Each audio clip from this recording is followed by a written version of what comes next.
Muito feliz de ter você aqui hoje, trazendo leveza aí para os conflitos, viu? Então, você Tá está num joia. ambiente, né? Você fez questão de eu frisar que você não é da área jurídica, né? Isso, Você é isso. consteladora, mas para falar desse assunto, eu só pensei em você, e você é uma pessoa muito leve, que o pessoal do jurídico está precisando exatamente de ter um pouquinho de contato com essa leveza, um pouquinho de contato com essa sua visão, tá? Então, Tá bom, bom, deixa eu ler aqui seu currículo, vou colar, porque senão tá não dá para bom. falar tudo, né? Então, a Dani, ela é jornalista, né? Autora do livro e do caminho terapêutico Abraço à Sombra. Uhum. Também atuou no livro do Divaldo, Os Bastidores de Divaldo, Mensageiro da Paz, e foi quem entrevistou, né? Como eu fiz a chamada do Stories de hoje, foi quem é responsável pela entrevista com o Dr. Sam Stott, né? Que deu origem ao livro A Origem do Direito Sistêmico. Ela é pós-graduada em constelações familiares pela Hering School, né? Instituto Inovari, que é a parte da escola da Hering no Brasil. Atua terapeuticamente por meio do curso online O Abraço à Sombra, nas relações, né? Onde une a terapêutica do contato da criança ferida espiritual com as constelações familiares, né? E hoje, Isso. para a gente, ela vai trazer aí essa visão diferenciada sobre o conflito, um outro olhar, tá? Que eu queria compartilhar com vocês. Na verdade, é um olhar que, desde que eu comecei a futucar um pouco essa questão do direito sistêmico, isso me fez muito sentido, né? Tanto fez sentido que eu acho que vários tribunais hoje já estão nesse viés de procurar essas ferramentas, que não a constelação propriamente dita, mas esse olhar sistêmico para dentro dos conflitos. Bom, então, primeiramente, eu queria que você trouxesse para a gente, né, traçasse um paralelo aí de uma visão sistêmica, do modo geral, para a visão sistêmica dentro desse direito sistêmico. Então, traz para a gente aí essa diferenciação, porque esse termo sistêmico ele é um termo muito amplo. E você, como jornalista, então, quando a gente olha uma coisa sistemicamente, isso pode ter vários contextos, né? E aí eu queria que Sim. você explicasse para a gente essa distinção. Legal, Márcia. Bom, em primeiro lugar, quero agradecer o convite, a confiança, e a gente vai ter aí essa horinha de papo sobre um tema que é tão rico para todos nós, né? Quando eu propus ao Sami de fazer, o juiz Sami Stort, de fazer o livro, né, sobre o direito sistêmico, como ele se originou, como ele surgiu, né, desde o começo havia essa intenção muito clara da gente falar de algo que é de todos nós, algo que concerne todo mundo. Todo mundo tem conflito, todo mundo tem essa necessidade de lidar com isso. E aí, quando a gente percebe que esses conflitos escalonam no nível outro, normalmente isso vai parar na justiça. Então, é quando esses quadros que são tão humanos, tão comuns para todos nós, realmente eles não conseguem mais ficar ali circunscritos àquela relação e se resolver em bons termos ali, eles procuram essa mediação, essa outra parte para poder apoiar, né, na solução desse conflito. Então, respondendo à sua pergunta com relação ao que é a postura sistêmica, né? Até porque na Hellinger mesmo, a original Hellinger diretamente, né, com Bert Sophie Hellinger, isso depois se ampliou para além da visão sistêmica. Hoje em dia é uma visão muito fenomenológica, é algo muito mais amplo, mas essa visão sistêmica é quando a gente olha para algo ou alguém em relação. Quando a gente olha para uma situação ali que envolve outros tantos pontos, né? Outras tantas instâncias que estão sempre em relação. Então, não olho somente um ponto, eu estou olhando com a visão ampla, eu vou ampliando o meu olhar para poder ver algo que se mostra aqui e ver o também, que sempre vem, né? Nessa questão da dualidade, que é isso que nos permite ter esse olhar mais amplo, onde eu consigo juntar, né? Duas percepções, a gente se enriquece, né? E eu gosto sempre também de lembrar, né, daquele estudioso Marshall, que faz todo esse trabalho da comunicação não violenta, onde ele fala que toda necessidade é válida, a minha e a sua. O problema surge, o conflito surge quando uma das duas quer dizer, não, a minha necessidade é maior do que a sua. A minha necessidade vale mais do que a sua. E aí começa, né, esse campo do conflito. E é, é, a primeira postura para promover essa conciliação é esse olhar de quem diz, eu vejo a minha e eu vejo a sua. Né? E aí a gente consegue começar a sentar com tranquilidade para resolver. E quando isso não se dá de uma forma direta, por exemplo, se a gente tivesse um conflito, eu e você, a gente começar a fazer essa dança, essa troca, né, dentro dessa lei de equilíbrio, aí realmente nessa descompensação existe a necessidade de um mediador, né, e algumas vezes de um juiz, de uma instância superior para decidir algo que aquelas partes ali não estão conseguindo resolver, né? Então, a explicação mais rápida para essa postura e visão sistêmica é essa. Uhum. É interessante, né? Porque, na verdade, a parte, ela só olha, geralmente, o direito dela.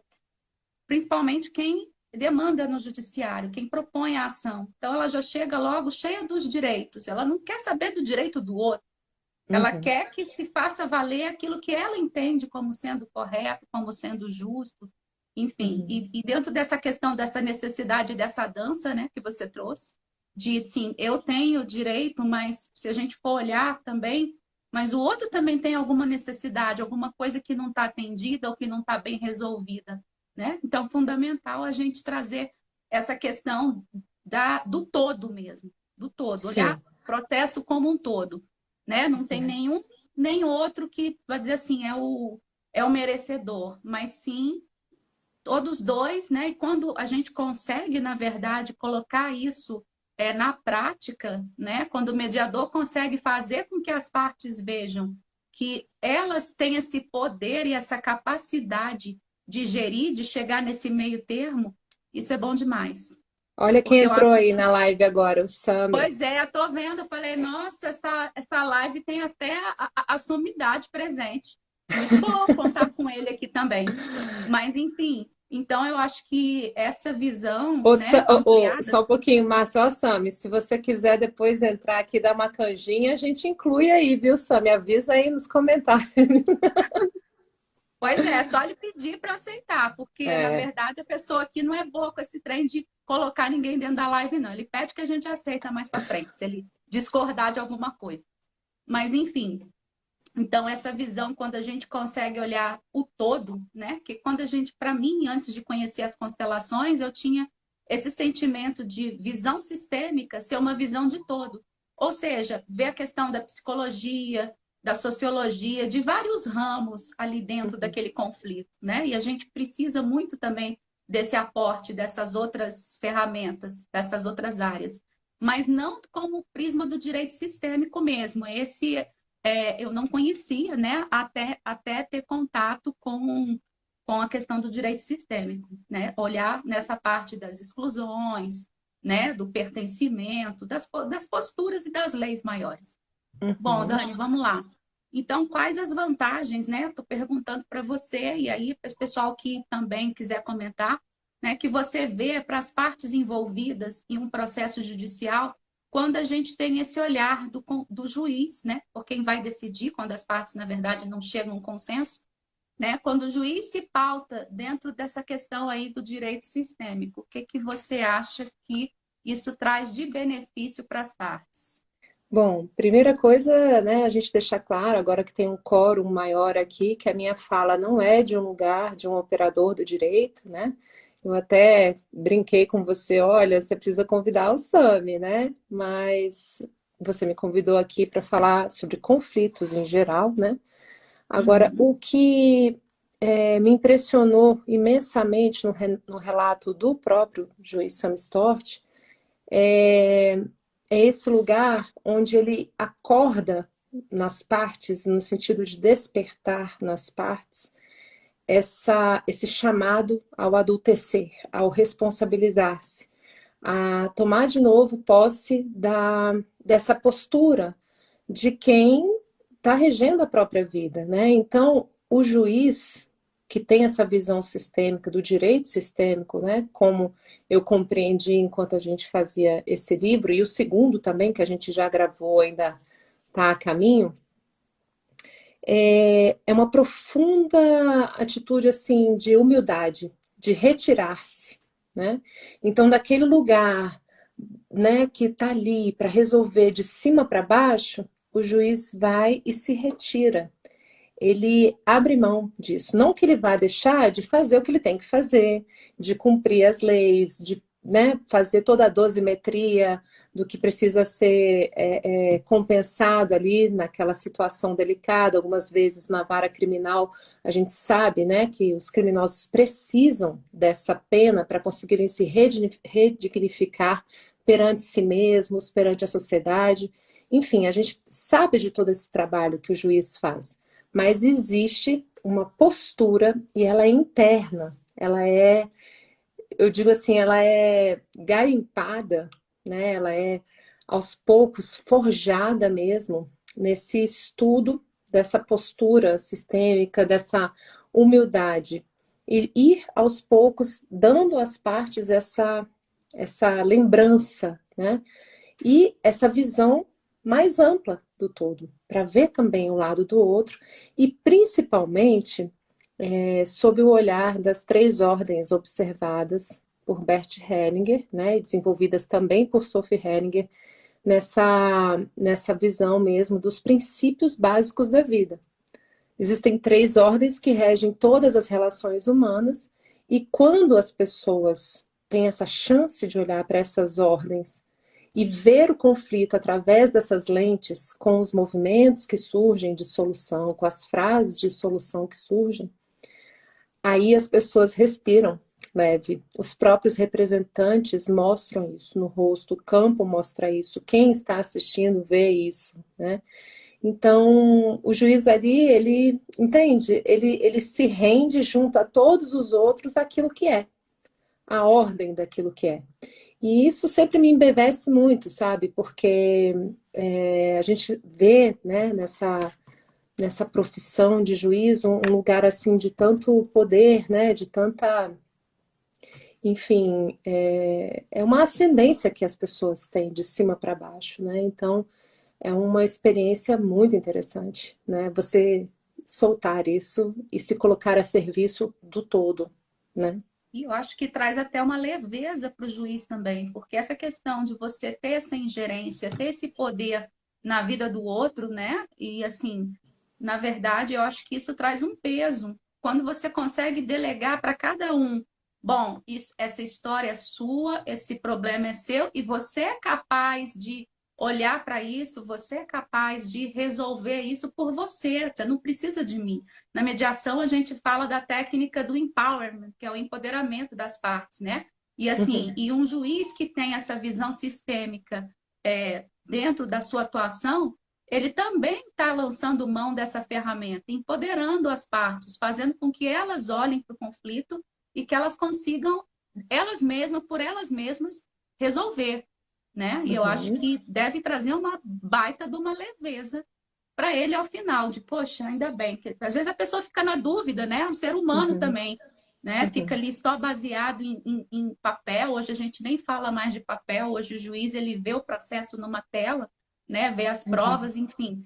E ficar baseado só naquilo, às vezes deve bater uma incertezazinha, mas será que eu fiz certo? Será que nesse caso eu tinha que ter decidido por aí? E você delegar isso para quem de direito, né? Para as partes, eu acho que deve trazer uma leveza muito grande, Com né? certeza. Ele comenta, né? Inclusive, em algumas partes você lê o livro, né? Acho que você está com o livro aí Eu pertinho de li. você. Tá aqui. Ele fala em alguns momentos de sintomas, né? Do peso, sintoma também que outros operadores do direito relatam, né? Essa transferência desse sentimento de injustiça, né? E agir dentro da energia do justiceiro por conta do próprio sistema, que a gente tem o nosso próprio sistema, e aí acontece se cola, né, com o sistema daquele que é o cliente ou da parte, e aí a visão perde essa amplitude, ela fica enviesada, porque eu estou me identificando com a minha história, com a própria história do meu sistema, né?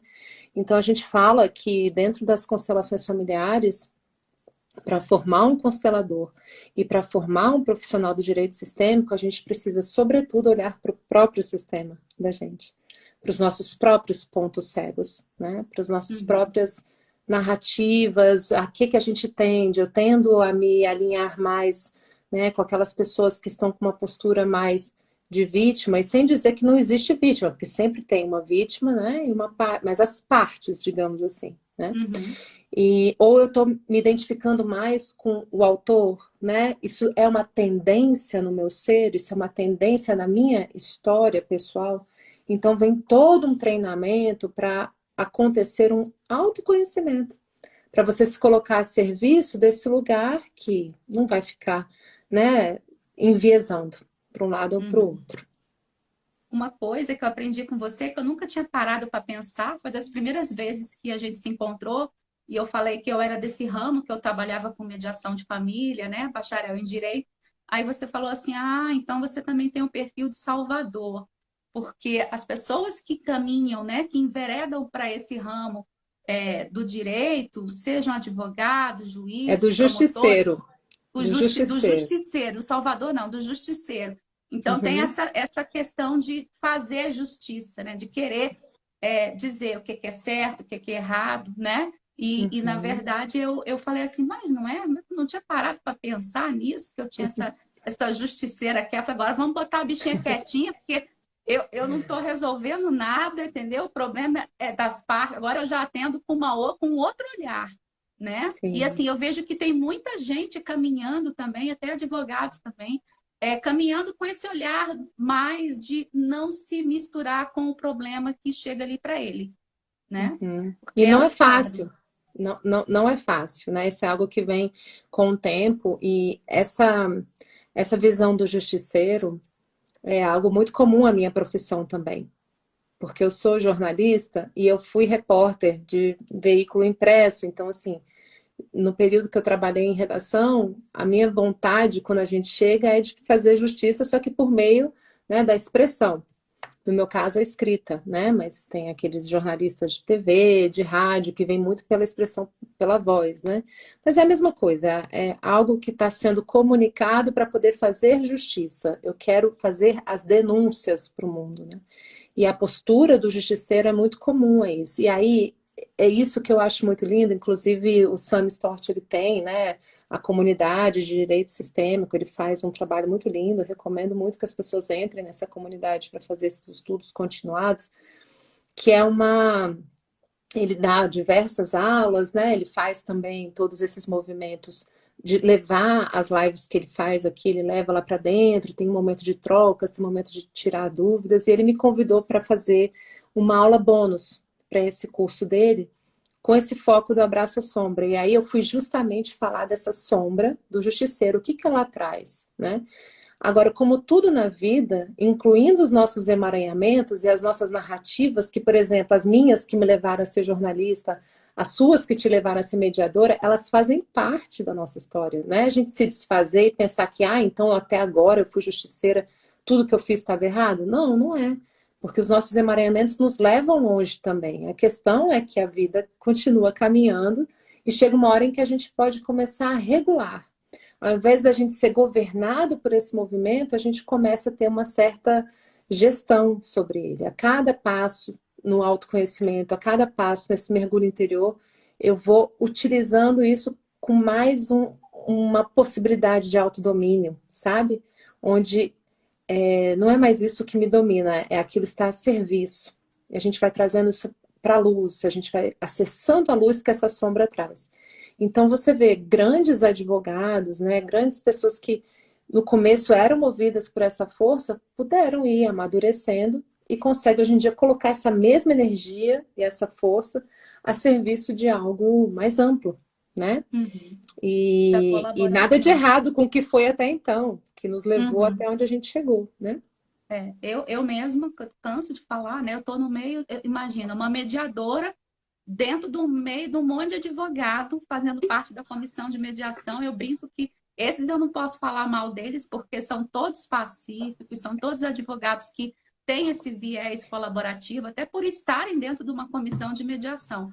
Mas a gente vê que essa postura, né, de diálogo, mais de uma visão mais ampla, ela está se consolidando, inclusive, nas universidades. O advogado, hoje em dia, ele já não é treinado para brigar e para ganhar a causa, né? A gente já inseriu aí, dentro do contexto acadêmico, as ferramentas dos métodos autocompositivos, que é a mediação, conciliação. Então, ele já sai com uma outra postura dentro da... E, provavelmente, agora, o próximo passo vai ser incluir o direito sistêmico também nas universidades, como cadeira do currículo, né? O que vai facilitar mais ainda esse exercício da humildade, que eu acho que isso falta um pouco para o justiceiro. O justiceiro, ele tem que aterrar e falar assim, não, vamos ser humildes, não vamos querer nós resolver dar conta do mundo, porque não é assim. Então, é um grande exercício mesmo, e eu acho que está vindo com tudo essa nova postura. Bom, vamos lá. Então, quando você entrevistou o Sam, que está aí, né, que gerou, inclusive, o livro da origem do direito sistêmico, você se recorda de algum caso onde ficou clara essa vantagem para as partes? Com certeza, ele conta, né, várias histórias, mas assim, tem algumas que realmente são muito relevantes. Por exemplo, um casal que já vinha com tantas disputas que já vinha passando de 20 processos, né? E bastou fazer uma constelação e eles puderam, né, encontrar um caminho de retomar a comunicação, porque uma das coisas que a gente percebe também, em termos de conflito, é que é como se a gente não conseguisse soltar aquela relação. Então, o conflito ele vira uma liga, né? Eu não consigo te soltar, então eu estabeleço esse conflito para continuar em contato com você. Então, quando as duas partes, né, podem viver a dor, por exemplo, numa separação, né? Que pena que acabou. Eu sinto muito, né? E poder chorar naquele fim, reconhecer isso, né? E perceber, né, esse lamento, esse momento de realmente dizer que pena, né? E aí, no momento seguinte, perceber que vem uma gratidão por aquela experiência, por mais difícil que tenha sido, filhos vieram dali, experiências vieram dali, aprendizados vieram dali. E dizer, né, ainda com tudo como foi, né, eu tenho um lugar no meu coração para você. Eu agradeço, né? E ver isso acontecer, né? Ver esse chorar junto, aí esse link ele já é estabelecido por uma outra via, né? Pela via, né, de realmente dar um lugar para aquilo que foi e poder seguir adiante com aquela experiência. Então, ao invés de eu querer eliminar e riscar uma história da minha vida, alguém da minha vida, eu vou adiante com ela no meu coração, né? Isso não quer dizer que vai ficar tudo lindo, maravilhoso, porque a gente não pode ficar romantizando, endeusando, porque essas coisas são processos, não é fácil, tem muita dor, tem muita mágoa. Mas existe uma sinalização, existe um... É como se você encontrasse um fio da meada de novo, né? Então é muito lindo, entre outros casos diversos que ele traz, né? No livro, o livro é muito rico em diversas narrativas. Essa sua fala, né, do conflito fazer esse link entre as pessoas, né, essa liga, na verdade, muitas vezes a gente percebe que o que a parte quer com o processo é exatamente manter essa relação, até de certa forma usa o processo para uma relação, vamos dizer assim, entre aspas, doentia, uma coisa que não está, né, não tá saudável, mas ela vê no processo uma forma dela continuar presa ali. E aí eu me lembrei da história de um processo que não foi nem eu que atuei, na verdade, mas eu vi o feedback da colega, porque assim, a mediação ela é confidencial, é para o juiz, mas quando o mediador sai e pega um caso interessante, ele conta para os outros mediadores o caso, até para a gente crescer também com essas experiências, né? E uma vez uma colega minha pegou um caso de um filho já quase maior de idade, já com seus 23 anos, né? E era uma ação de exoneração de pensão alimentícia. né, do pai propondo essa exoneração, alegando exatamente isso, que ele já tinha idade para exonerar, já não tinha mais o porquê, né, daquela contribuição. E essa minha amiga, ela percebeu ali dentro daquela coisa um sentimento de carência muito grande desse filho, né? Assim, ela viu que, na verdade, aquela pensão para ele, ela falou com essas palavras, era o vínculo, que era o único vínculo que ele tinha com o pai. Ele não tinha um vínculo afetivo, ele tinha o vínculo da pensão. E Uhum. tirar aquilo dele, que era a única coisa que ligava ele àquele pai, era uma coisa extremamente, vamos dizer assim, dolorosa para ele, porque aí ele não ia ter mais vínculo nenhum, nem de afeto, nem monetário. Então, ela foi trabalhar exatamente essa questão, né? E ela falou que fez umas sessões individuais e esse rapaz se debulhava em lágrimas e ela falava assim, meu Deus, e ela com a cara de paisagem, né? Aquela cara de mediador que não pode se envolver e ela querendo entender ali o que estava por trás, né? E ele muito queixoso, né? De que, assim, não teve essa relação afetiva com o pai, ele sentia falta disso. Aí Uhum. ela foi conversar com o pai também a respeito dessa necessidade, que você falou, uma necessidade não atendida dele, que ele queria ter esse contato, queria ter afeto daquele pai. E eu sei que foi ela contando, a gente se debulhando em lágrimas depois, que foi uma mediação que durou assim uns 3 encontros, ela trabalhando com esses dois, até poder Uhum. sair de lá com a questão resolvida. Pensão mantida, os dois se falando, porque assim, em virtude também das questões da mãe, eles tinham se afastado. Então, conseguiu trabalhar tudo isso dentro do processo da mediação. E a gente vê que, na verdade, é isso. Às vezes, a parte, quando ela entra com o processo, ela quer estar presa ali naquele relacionamento. Ela quer dar um Exato. jeitinho de continuar tendo outro para, nem que Uhum. seja para brigar, mas ela quer estar Mas ali tá dentro junto, né? Tá junto pelo conflito, né? tá Eu, junto. eu, eu lembro de duas histórias, né? Uma muito, muito emocionante, né? De o pai de um amigo meu, que é um militar dinamarquês, ele foi trabalhar uma vez num navio onde tinham jovens, assim, com histórico, né? De delinquência, de questões delicadas, enfim. E ele conta que no primeiro dia que ele entrou nesse navio, ele batia assim, né? E alguns dos jovens às vezes esbarrava e já saía no braço, porque eles atacavam ele.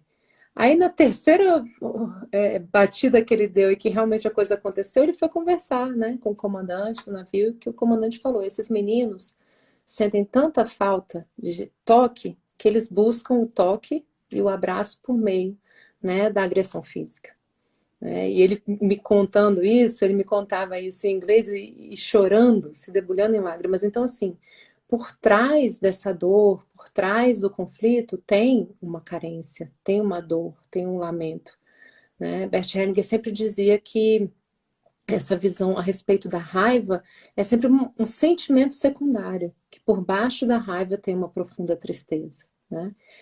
Tem outra história também nesse livro que me emociona muito, e eu assisti a apresentação desse trabalho de uma defensora pública, amiga minha também, lá da formação. A gente viajou para a Alemanha algumas vezes, ela fazendo um processo, eu não sei exatamente a expressão, eu não sou muito boa, né, nesses detalhes do direito, mas acho que era destituição filial ou parental, assim, aqueles pais Alienação. perderem Perdeu o pátrio poder. perder, Destituição do né? pátrio poder. Isso, exatamente. E aí, essa defensora pública estava olhando para a situação e ela estava muito doída, até como consteladora familiar também, ela pensando, poxa, mas essa criança não vai mais ter, né, esse contato com o pai. E aí o Sami, né, colocou essa constelação para todo mundo ver. Abriu a constelação e a gente pôde perceber claramente na constelação que esse pai não tinha possibilidade mesmo de cuidar dessa criança. Ele estava caído, não se mexia. Então, assim, ele colocou representantes também como alternativas, né, para poder cuidar dessa criança e como poderia fazer isso.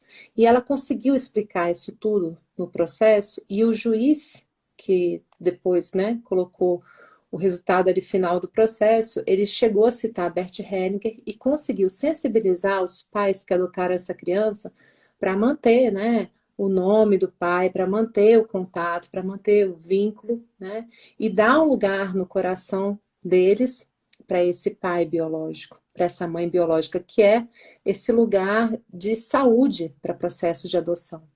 Porque se os pais adotivos vêm de cima para baixo, olhando para essa questão, para os pais biológicos com arrogância, eu farei melhor do que vocês, eu farei melhor o que vocês não fizeram, né? Essa criança que tem na sua biologia, na sua história, né? Em todo o seu caminho mesmo, iniciático, espiritual, a vivência, vindo de uma profunda história de dor, de uma profunda tragédia, uma tragédia social, pais alcoólatras, pais drogados, né? Pais que estavam tão envolvidos numa profunda dor que estavam indisponíveis. Então, você se fazer em cima disso, como maior, é algo que está muito fadado a dar problema depois. Porque o inconsciente fala, se você excluir esses pais biológicos, você, né, vai se colocar aqui. E esse planeta não comporta isso, né? O planeta gira, gira, gira, gira. E lá na frente esse filho vai procurar, ainda que inconscientemente, honrar esses pais. Seja repetindo no alcoolismo, inconscientemente, né? Eu tive uma outra história, desculpa, agora eu tô descambando em contar histórias, né? Pode contar, fica à vontade. De uma amiga que tinha adotado, né, uma menina, né, e que nunca tinha contado para essa menina sobre essa adoção e que essa menina, depois, quando estava com mais ou menos 13 anos, começou a ter comportamentos muito sexuais, né, e muito assim, fora do tom, né, se expondo, se arriscando, colocando fotos só com parte de baixo, aquelas coisas, e veio me procurar, pedir auxílio. E aí, quando a gente começou a conversar, ela lá pelas tantas me falou que ela era adotada e que era filha de uma prostituta e que ela nunca tinha falado isso, né? E aí eu falei para ela, a primeira coisa que você precisa fazer é dar um lugar no seu coração para essa mulher. Você não sabe o que levou essa mulher a ter essa vivência. Você não sabe que tipo de sofrimento, que tipo de questões sociais. Não vai ser você a juíza, a julgadora dela, né? Então, dê um lugar no seu coração, como quem diz, eu estou a serviço de você cuidando dessa menina. Graças a você, eu pude viver a experiência de ser mãe. Eu estou a seu serviço, né? Olha que lugar diferente. E aí, o que aconteceu nos meses seguintes? Essa mocinha começou a se acalmar, mesmo sem saber de nada. É como se fosse uma panela de pressão que você aperta o pito, faz aquela pressão do inconsciente em reafirmar, né? Eu sou filha dessa história. Encontrou lugar na mãe, no coração, naquela ressonância daquele sistema, o sistema inteiro se acalma, né? O sistema inteiro percebe, agora minha história tem lugar, né? Então, olha que beleza que é, né? Você está simplesmente conectado com a realidade, aquilo que é, né? Você só tá, uma mãe que adota uma criança só está sendo mãe por quê? Porque houve, né, uma história biológica muito difícil, muito delicada. Então, a gente tem que chegar nesse terreno pisando leve, pisando macio, com humildade, com gratidão e se retirando desse lugar de arrogância, né? E aí tudo tende a se harmonizar. Uhum. E ela não ficou sabendo, a moça que era adotada, ou não? Aí eu não entro nesses lugares, né? Eu realmente estou lidando Você só com fez o movimento, né? Você só sugeriu que ela incluísse essa mãe e isso isso, reverberou automaticamente na pessoa. isso, Uhum. exatamente. Entre outras tantas histórias, né? Teve uma história certa vez de uma. E foi com um texto meu, não foi nem. Isso é interessante, né? Como às vezes as pessoas, quando elas estão no Tá movimento bem. próprio delas, né? E a ficha vem e ela cai onde está ali, né? O terreno fértil, né? Eu tinha Uhum. escrito um texto chamado Todos Pertencem. É um texto meu que, inclusive, virou um vídeo, ele está aqui no meu IGTV também. E aí ela me falou assim, ela me escreveu, Daniela, como assim todos pertencem? Eu sou psicóloga e eu atendo um menino de 9 anos cujo pai assassinou a mãe dele, né, a esposa, e esse pai está preso. E eu não consigo ver que esse homem pertence, né? E aí ela também é uma pessoa que comungava do meu caminho também espiritual, né? Que eu sou espírita, mas assim, independente disso, qualquer pessoa, né, que tenha essa visão, eu comentei com ela, falei, olha, você é juíza de direito aqui na Terra? Ela falou, não. Você é policial? Não. Você é Deus, né? Você é a pessoa que vai fazer Uhum. essa justiça divina? Não.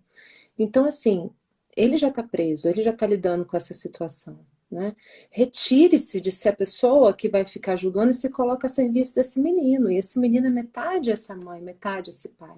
Só de você entrar nesse terreno com essa humildade e olhar para esse caso dentro do seu coração, você não precisa dizer uma só palavra para essa criança disso, né? Mas dentro da sua postura, numa próxima sessão, antes de entrar, você falar assim: não sou eu que vou julgar a mãe nem o pai, né? Vocês dois têm um lugar no meu coração como pais dessa criança, como as pessoas que geraram essa criança, né? E aí ela entendeu essa história e ela realmente internalizou.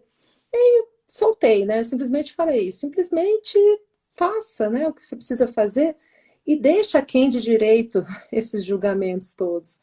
Se solta disso. É óbvio que se tinha ponto cego dela, do sistema dela, né? Uhum. Por fim, passaram algumas semanas e ela me escreveu falando que o menino, que não falava mais, ele não conseguia mais falar, ela não disse nada sobre isso, né? Mas ela ficou se vigiando para fazer essa postura. Ela tinha feito um desenho dele, da mãe, do pai, depois de muito tempo, e estava voltando a falar e a sorrir. Simplesmente com uma mudança de postura dela, né? Então, assim, esse é o poder do quê? Da ordem da constelação. É a gente se retirar na nossa humildade e fazer o melhor que a gente puder ali onde a gente está atuando, né?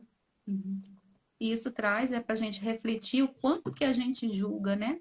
No nosso dia a dia. E o quanto que isso é perigoso, até quando você está numa posição de ascendência, como ela, né? Assim, é profissional lidando com essa dor da criança, né? E fazendo Uhum, os julgamentos dela. Talvez de uma forma não proposital, você trouxe por alguma questão pessoal dela que isso reverberava, enfim. uhum. Mas como que é importante a gente se policiar o tempo inteiro para não deixar com que essa sanha de justiça, com esse, né, eu sou a certa, você é o errado, com que isso fique fazendo parte das nossas vivências, nas nossas intervenções. Exatamente, Né? exatamente. É um olhar, né, que dá lugar a todos e que, assim, uma das partes desse livro, né, que mais me impactou, e também tá o link na minha bio, tá? Para quem quiser adquirir o livro, tá lá, ele é muito, muito bom. O livro todo é um bate-papo entre amigos, né? Isso foi outra coisa que o Sami gostou da ideia, que eu falei, Sami, olha, não vamos fazer um livro técnico, vamos fazer um livro de bate-papo, porque a gente é amigo, né, da Hellinger, da formação. Então, o livro todo, quem vai lendo, vai sentindo como se estivesse numa mesa de cozinha, tomando um cafezinho, assando um pão de Tipo queijo isso. quente e vendo a gente conversar, né? E foi quase isso que aconteceu. Eu peguei um avião, né, fui lá para casa dele, ele estava, né, com a esposa, os 4 filhos, eu passei 4 dias lá com eles, fazendo as entrevistas, fazendo as gravações, depois a gente teve mais 2 dias de gravação em São Paulo. E foi tudo muito tranquilo, assim, pergunta e resposta, pergunta e resposta. Então, assim, uma das coisas que mais me impressionou é essa necessidade de quem comete um crime, né, realmente precisar da pena. É como se ele precisasse daquilo para poder se redignificar perante si mesmo, sabe? Perante a própria, a própria visão de si mesmo. Eu já lembrei de outra história aqui, hoje eu estou impossível. Vamos lá. Teve uma história linda do Bert Hellinger que ele recebeu a visita de uma mãe na sua casa que estava muito desesperada porque o filho havia cometido um crime, né, matado uma pessoa e que estava preso. Ele estava preso e que ele só estava piorando, piorando, se deprimindo e piorando na prisão. E aí ela falou, né, pro Bert, o que que eu faço com esse meu filho? E o Bert falou, então imprima a foto da vítima e coloca dentro da cela, para ele ficar olhando. Para ele se lembrar também do porquê que ele estava ali, mas não como uma punição, simplesmente para ele estar em contato com aquilo que é. E o que se sucedeu nos dias seguintes é que esse rapaz ficava o dia inteiro olhando para essa foto. O dia inteiro, olhando, né? E sentindo aquilo, né, dentro dele, e que ele foi se recuperando lentamente, porque a gente encarar a realidade, né, colocar os pés no chão, se humidificar, estar em contato, né, com aquilo que está se sucedendo ali na vida dele, isso trouxe para ele um sentido de estar em paz com o cumprimento daquela pena, entende? E em vários exercícios de constelações, essa dosimetria, que é qual que vai ser a dose dessa pena, né? Se é demais, você percebe que os representantes todos ficam fracos, ficam caindo, ficam mal. Se é abaixo também, eles também não ficam bem. Então tem que encontrar esse meio do caminho certinho, né? É muito mágico, assim, eu falo mágico, mas é muito natural, porque são as leis da vida, né? É o contato com a realidade, mas para mim, que não sou do direito, que eu estava ali só, eu falo que eu estava levantando a bola para o Sam me cortar, né? E foi bom, porque a gente teve umas briguinhas ali, teve uns momentos que eu batia de frente com ele, eu falei, mas pera lá, Sam, né? E ele junto, respondendo, ele sempre muito alegre, muito humilde. Eu lembro que eu sempre falo isso, que uma das coisas que mais me chamou a atenção era o sorriso dele o tempo inteiro durante essa entrevista, né? Ele estava sempre muito animado, sempre muito leve, então é impressionante, né? Você vê uma pessoa que você tem aquela visão sisuda, né, do Uhum. juiz, com esse poder todo, tão retirada do processo, tão leve, tão suave, né? Foi realmente muito gostoso. Mas isso deve ter sido o conhecimento das constelações, né? Com certeza, aliado ao perfil pessoal dele, né? Que deixou ele assim, digamos assim, zen, humilde, fora da caixa no bom sentido, né? Uhum. Assim, que dentro de uma corrente de um judiciário mais tradicional, mais formalista, né? Assim, ele deve arrepiar os cabelos da galera, né? Tipo assim, mas como isso? O que que é esse negócio de constelação, direito sistêmico? O que que é isso? Né? Então, mas assim, eu acho extremamente bem-vindo e essa visão para mim fantástica dentro dessa área. Bom, então vou fazer, acho que, nossa, acho que ainda tem mais duas perguntinhas. Uhum. Bom, você sabe que eu atuo com família, né, Dani? E acho que parte dessa pergunta você até já conseguiu traçar. Dentro de um contexto de divórcio litigioso, né, onde a gente tem aí a exclusão da figura paterna, que é o que geralmente acontece, né? A exclusão no sentido da seguinte fala: seu pai não liga para você, é, seu pai não me dá o dinheiro que eu preciso para que a gente possa viver numa situação mais confortável, né? Essas pequenas falas que vão, na verdade, caracterizando a alienação parental e Uhum. matando esse pai. Uhum. Como é que você entende, na verdade, o que essa exclusão ela pode trazer para esse filho, né, no futuro? Um filho que Uhum. vivencia esse processo de ter o pai excluir, ou a mãe, né? A gente fala do pai, mas às vezes a gente também vê isso também para o outro lado, né? Para exclusão da figura materna. Uhum. Qualquer tipo de exclusão que seja. Qualquer exclusão que seja, deixa o ser do filho manco, sabe? É como se a gente ficasse sem uma perna mesmo. É um negócio muito impactante, né? E nessa hora, é engraçado, eu não entendi às vezes essa citação, né? Que no casamento de duas carnes se faz uma, no filho, por mais que esses pais tenham se separado, tenham tido uma noite apenas, no filho, esse casal nunca se separa. Ele é filho desse amor entre esses dois humanos.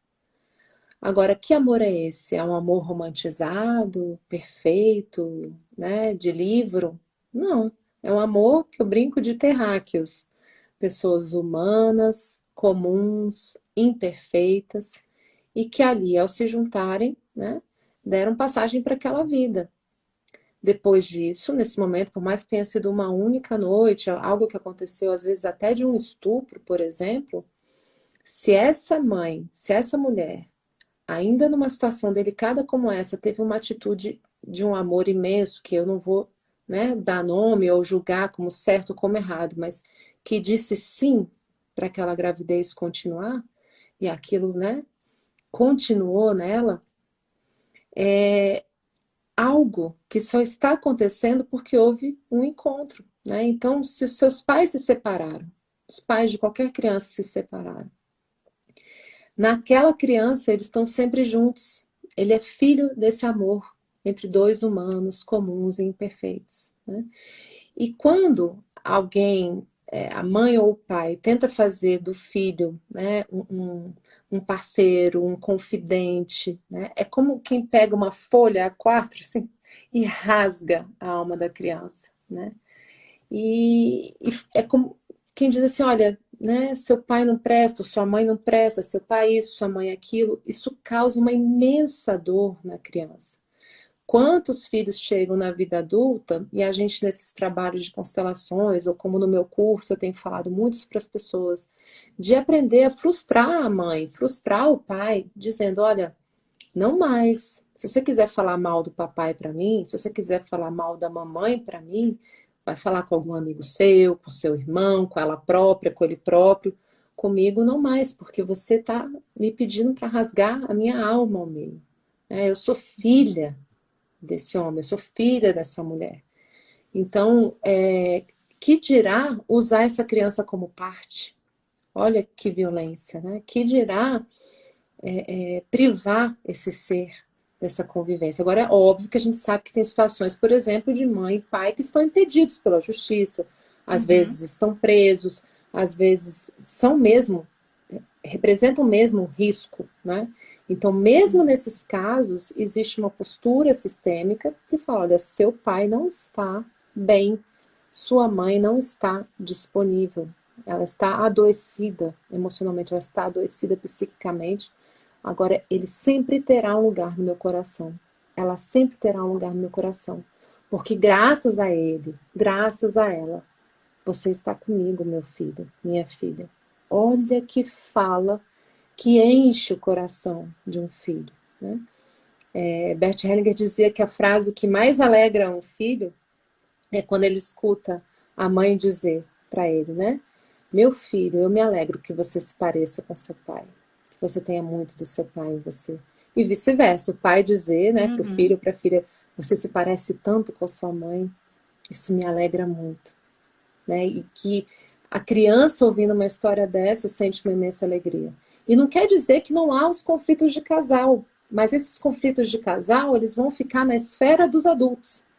Eles que são grandes Uhum. que se entendam e vão se entender, seja com auxílio da justiça, seja até com questões às vezes de violência, de polícia, mas assim, poupar a criança, né, desse ringue, de trazer ela para o ringue, e às vezes ficar usando assim, gente, é muita dor, né? E muitos de nós já fizemos isso de uma forma ou de outra, até em gradações muito mais leves, estando casados. Mas assim, a gente precisa entender que sempre tem um passo novo para a gente dar no sentido da conciliação. Não ficar Uhum. desfazendo da imagem do pai, não ficar desfazendo da imagem da mãe, porque quem mais perde é a criança. Você falou um negócio interessante que eu acho que eu já vou pegar para usar esses dias.